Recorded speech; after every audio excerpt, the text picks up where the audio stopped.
ngayong gabi, bilang mga natitirang housemates ng aking bahay, isa muling mahalagang desisyon ang kailangan ninyong gawin dahil may isa pa sa inyo ang lalabas ng aking bahay.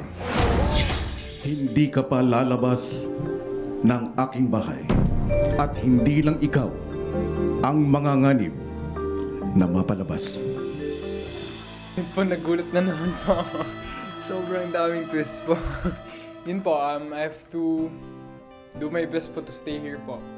And masaya po ako na may chance pa rin po ako na hindi na agad na mawawala lang ako dahil sa yung eviction kagabi po. Habang si Manolo ay nasa sikretong lokasyon sa bahay, usap-usapan pa rin sa ibang housemates ang harapang eviction. Ako na si Joshua, napaka-competitive.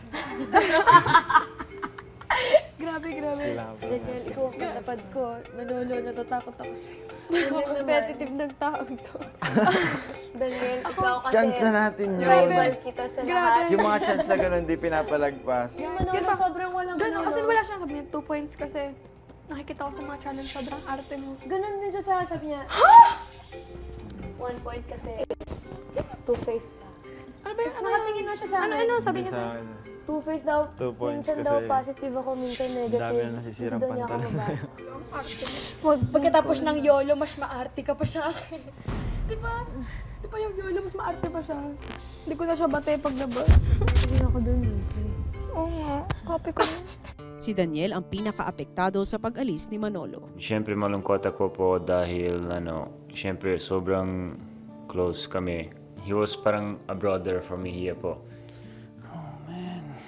We will all miss him and sa tingin ko I did my part po as a true friend to tell him everything about life, for him to reflect po tungkol dyan kasi bata siya pa. Si Daniel kinausap si Joshua tungkol sa kanyang pagboto. Yung totoo kasi para sa akin bro, for you, yung nakita ko sa'yo is that tamad ka.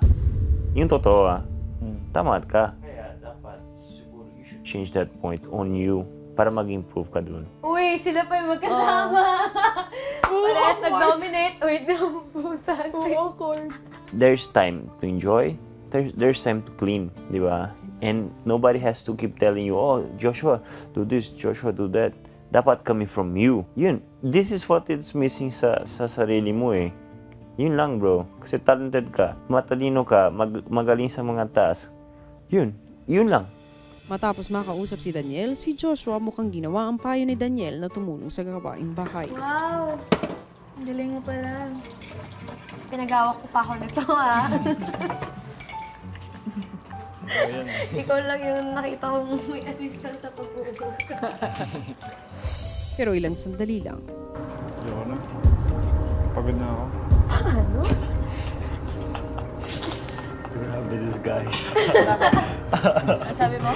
Ayoko na, pagod na ako. Grabe! Joke lang. Naging mahirap nga ang pagboto ng housemates kay Manolo na akala nilang naibig na. Pero hindi nila alam, umpisa pa lamang yan ng pasabog ni Kuya. Hello Philippines and hello world! Ngayong gabi ay isa pang housemate ang kailangang pagbotohan ng housemates at makakasama ni Manolo sa bilang ng mga pagbobotohan ng taong bayan. Ang resulta ng kanilang desisyon ay malalaman natin sa dulo ng ating programa. At ngayon ay panuurin muna natin ang nakakatensyong diskusyon ng mga housemates. Sa pag-alis ni Manolo, isa pang anunsyo ang binitawan ni Kuya. Alam kong lahat kayo ay nabigla at nalungkot sa pag-alis ni Manolo. Ngunit ngayong gabi, bilang mga natitirang housemates ng aking bahay, isa muling mahalagang desisyon ang kailangan ninyong gawin dahil may isa pa sa inyo ang lalabas ng aking bahay. At tulad ng isa ninyong kasamang lumabas na, hindi ang taong bayan ang magdidesisyon, kundi kayong natitirang anim. Ngunit sa pagkakataon na ito bilang isang grupo, Pag-uusapan ng 6 na natitirang housemates kung sino ang dapat nang lumabas ng bahay. At matapos ang diskusyon, ibibigay nila ang kanilang boto kay Kuya pero di malalaman ng housemates ang boto ng mga kasama. Kapag nakarating sila sa majority votes na 4 sa 6 na boto, siya ang makakasama ni Manolo sa pagbobotohan ng taong bayan. housemates, Mari na kayo magsimula sa diskusyon. So, ito na yun. Paano natin sisimulan? Paano ba tayo mag-discuss? Hindi ko alam kasi kung saan i-base eh. Siyempre, dapat We can yung buo divide para maging categories. fair tayo. We can divide categories. Pangit ang pakiramdam, seryoso. Tayo magsimula. Sobra. Kasi lahat naman tayo sobrang nagbibigay hirap. ng best, lahat naman tayo. Siguro we shouldn't discuss about tasks kasi yung mga tasks talagang yun ang kaya mo eh. Oo. Lahat ikaw tayo, yun. we want to win. Diba? Lahat tayo, we want to win. Lahat It's tayo not because- determined. So, I think sa tingin ko, yung talagang we have to focus on, it's sa bahay. Sa bahay, sa tulog, sa Chores. sa chores ng bahay. Diba? Kasi yun na talagang mahirap eh. Mahirap din. Feeling ko hindi lang naman sa bahay kasi Kasi nandito naman tayo para patunayan yung sarili natin, Oo. yung mga kakayanan natin, hindi lang Hindi ibabasa sa bahay pag-household yung chores, pangarap hindi lang mo. ganun. Parang- Hindi lang naman sa bahay isa yun. Isa yun Parang- sa basihan. Isa lang naman yun. basayan siya, basayan. Basihan siya, isa sa Yung basihan. isa. pakikitungo mo sa housemates. Pakikisama. Yung mga natutunan mo dito, yung pakikisama. Pero ano eh, parang mababaw siya para sa gantong sitwasyon na parang unfair siya sa lahat. Hindi siya mababaw. Kasi Hindi siya unfair kasi eh. matagal na din siyang issue. Matagal na din dapat fair din tayo sa bahay, di ba? Siguro, Ano na lang natin sa pagiging tamad. Hindi yung tulog Oo. na pagiging tamad. Kasi kung pag tamad at tamad lang, ako yung number one dun. Number one ako Second. dun. Number one ako dun sa tamad. Ako din. So sa akin, para sa akin, magiging unfair na siya, pero hindi siya unfair sa inyo na masisipag talaga. Sa akin, unfair siya. Promise. Okay, sama natin yung household chores, pero di ba may nakakatanda, mas alam na nakakatanda yung dapat gawin na hindi alam ng teens. Kaya lagi yung mga matatanda gumagawa, kagaya ni Kuya Daniel, kasi wala naman kaming alam na putahin na lutuin, kaya sa inyo yun. Ganun. Now, pero... I disagree with you. Oo nga, ako din. I disagree with you on that. Dahil Pwede ko i-defend alam yun. nyo lahat. It's just that you guys are tamad. You guys know how to make walis. You guys know how to make mop. You guys know how to be organized with your damit, your Hindi, bed. sabi ko, Yeah, sa pagkain lang. It's something Hindi na naman. it's just on you. Wait lang. Kaya nyo eh. You Usapan guys were natin. sa kasambahay with me, so marunong kayo lahat. It's not that you don't know. So come on. Parang, Okay, sorry. yan. Bakit? Okay.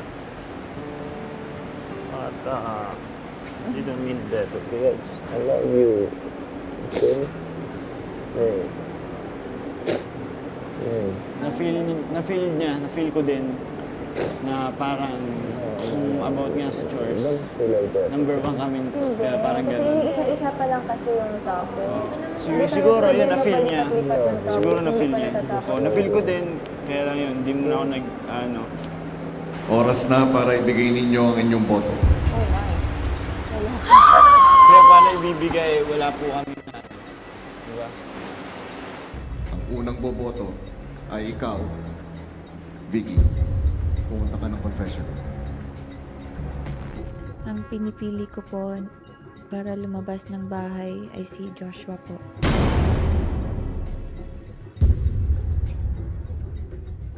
Binoboto ko po para lumabas ng bahay ay si Daniel po, kuya.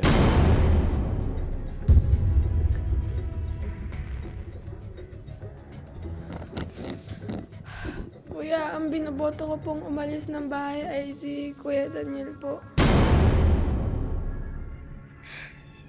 Ang binoboto ko para lumabas ng bahay ay si Joshua po.